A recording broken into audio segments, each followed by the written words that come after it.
नमस्कार, मैं Kawaljeet Singh, GP news time में आप सबका स्वागत है। आज हम जंतर मंतर में यहाँ आए हैं। यहाँ धरना प्रदर्शन दिया जा रहा है भोजपुरी भाषा को संविधान की 8वीं सूची में शामिल करने के लिए। हमारे बीच डॉक्टर मनीष कुमार जी हैं। आइए उनसे पूछें कि इस धरने का क्या मकसद है। डॉक्टर मनीष कुमार। नमस्ते कवलजीत जी।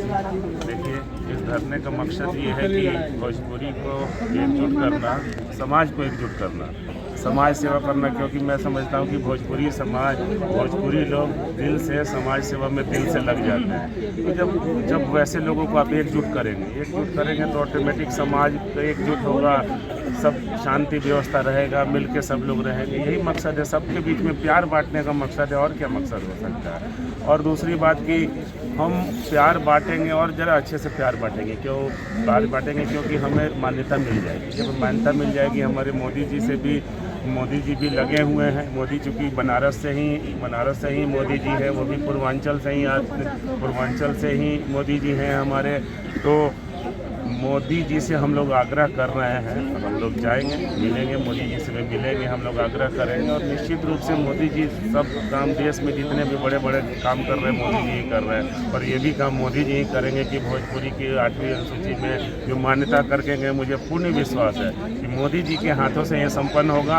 अब तक जो भी हुआ, हम देख रहे हैं कि 1967 से भोजपुरी में मान्यता देने की बात चली आ रही थी।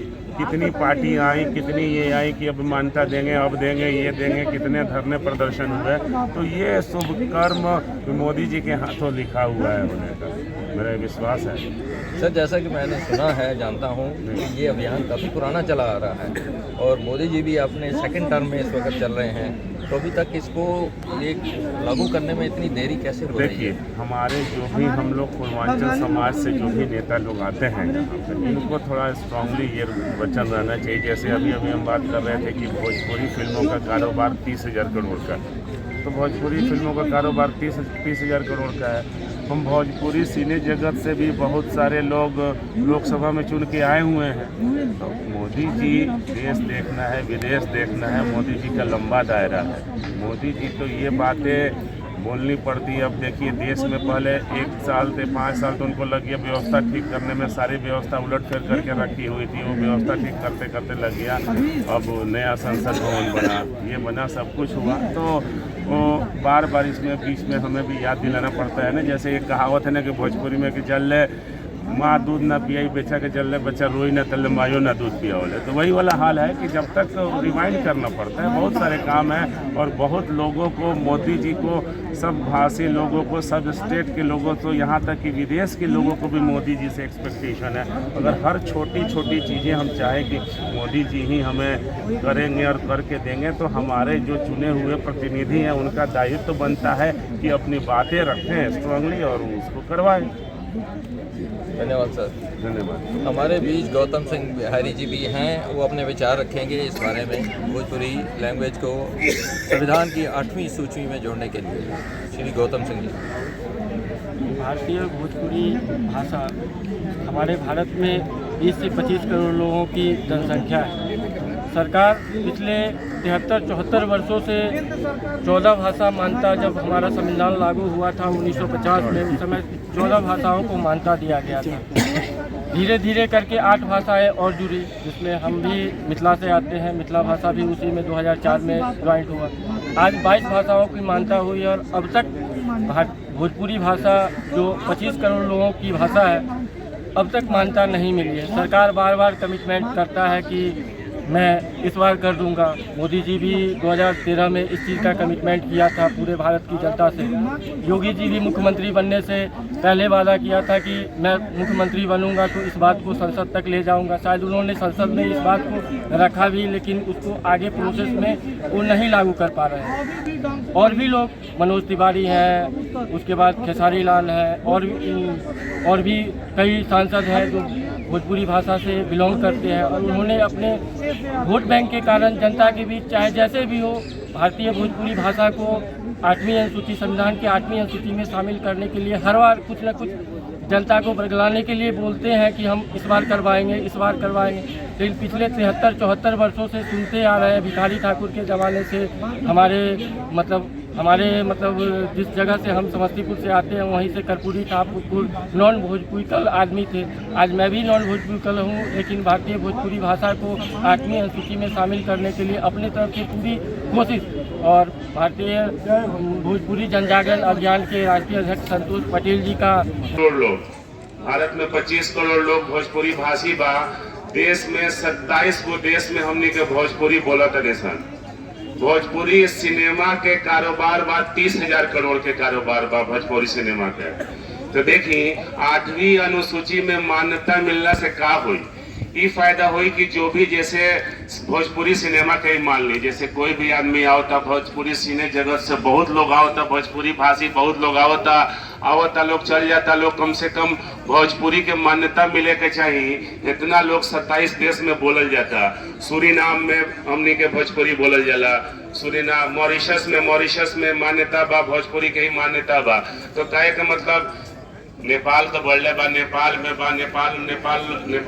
समाज क्षेत्र से आप लोगों का अभिवादन करता हूँ और मुझे बोलने का मौका आप लोगों ने दिया कि भारतीय भोजपुरी भाषा को 8वीं अनुसूची में शामिल करने के लिए सरकार के साथ हम लोग का किस तरह का प्रावधान रहा है।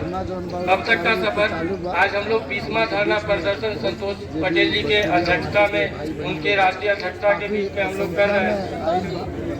मुखदेव जी महासचिव है और इससे पहले दो धरना और सम्मिलित हुआ हूँ, जिसमें हमारे महासचिव धनंजय जी थे। उनके माध्यम से भारतीय भोजपुरी समाज की तरफ से इस मंच में मैं सम्मिलित हुआ था। मुझे खुशी है कि मैं इस भाषा को 8वीं अनुसूची में शामिल करने के लिए अपना सहयोग प्रदान कर रहा हूँ और आजीवन इस भाषा के लिए मैं कर्तव्यबद्ध हूँ कि इस भाषा को 8वीं अनुसूची में शामिल करने के लिए जहाँ तक संघर्ष हो मैं सभी लोगों के साथ खड़ा मिलूँ, चाहे वो मंच किसी का भी हो। भारतीय भोजपुरी भाषा को 8वीं अनुसूची में शामिल करने की बात जब भी आएगी, गौतम सिंह बिहारी सबसे आगे खड़ा मिलेगा। कविताएं कबीर की बानी दर्ज है। मैं आपको बताते हुए मुझे खुशी हो रही है कि दुख में सब सुमरन करे, सुख में करे ना कोई, जो सुख में सुमरन करे दुख का है को। हमारे कबीर दास जी भोजपुरी भाषा क्षेत्र के सबसे बड़े संत सुधारक महात्मा रविदास जी महाराज, भगवान बुद्ध, गुरु गोविंद सिंह महाराज, तमाम लोग के जन्मभूमि भोजपुरिया क्षेत्र और भोजपुरी क्षेत्र के इतना बड़ा भाषा बा जो कि पूरा दुनिया में 30 देशन में बोलल जाला और 20 करोड़ लोगों द्वारा भोजपुरी भाषा के बोलल जाला। 10 लाख आप भोजपुरी का 20 करोड़ के आसपास बा, ठीक 25 करोड़ के आसपास, ठीक ओके वो दर्जा नहीं मिलत। का कहल जाइए के कहल जाला ना कि एगो सौतेला पर व्यवहार करो, ठीक ना। तो कहीं ना कहीं हमनी के संग सौतेला व्यवहार तो होता, मानो जब कि ना मानो आप लोग मानो 20 करोड़ जनता, अगर 140 करोड़ के आबादी में 20 करोड़ जनता भोजपुरी बोले वाला बा, तो ओकर सोची कि भारतीय अर्थव्यवस्था में या भारतीय शिक्षा व्यवस्था में कोनो में कितना ओकर सहयोग हुई बाकी ना। अब भैया को चर्चा करनी हो भोजपुरी फिल्म इंडस्ट्री। औद्योगिक क्रांति के नाम पर तमाम भाषा के खत्म कर दिए गए। औद्योगिक क्रांति के नाम पर राष्ट्रवाद वहां प्रोपगेट करल गई। ये राष्ट्रवाद है, ये राष्ट्रवाद है और राष्ट्रवाद है फलाने भाषा से बची। फ्रेंच में एक सबसे महत्वपूर्ण लैंग्वेज रहे ऑक्सीजन लैंग्वेज, ओकरा के लव लैंग्वेज कहल जाता है, लिटरेरी लैंग्वेज कहल जाता है। भोजपुरी के तरह ओकरा साथे भी ऑक्सीजन लैंग्वेज के साथे भी बदतमीजी भई। पूरा दक्षिण फ्रांस में ऑक्सीजन लैंग्वेज बोला जाता था, ओकरा के दाबल गई, कहल गई। 1590 में राजा कहल कि जो भी ऑक्सीजन बोलेगा ओकरा जेल, स्कूल में नहीं पढ़ाना है। जो भी ऑक्सीजन बोलेगा ओकरा के एकदम ओकरा के हर तरह के पिटाई करल जाए, ओकरा साथे बदतमीजी हो। भीख चाहिए ना कर्जा चाहिए, भोजपुरी के चर्चा चाहिए। आप बोलो।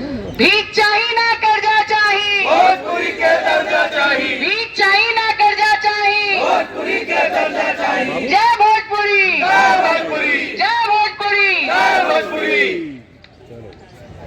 बहुत बहुत शुक्रिया।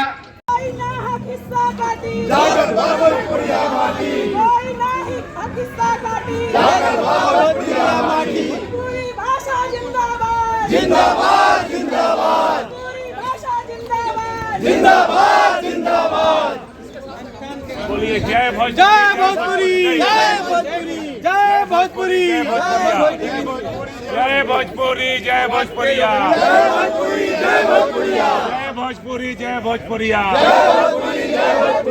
जय भोजपुरी जय भोजपुरिया जय भोजपुरी जय भोजपुरिया जिंदाबाद जिंदाबाद भोजपुरी भाषा जिंदाबाद जिंदाबाद जिंदाबाद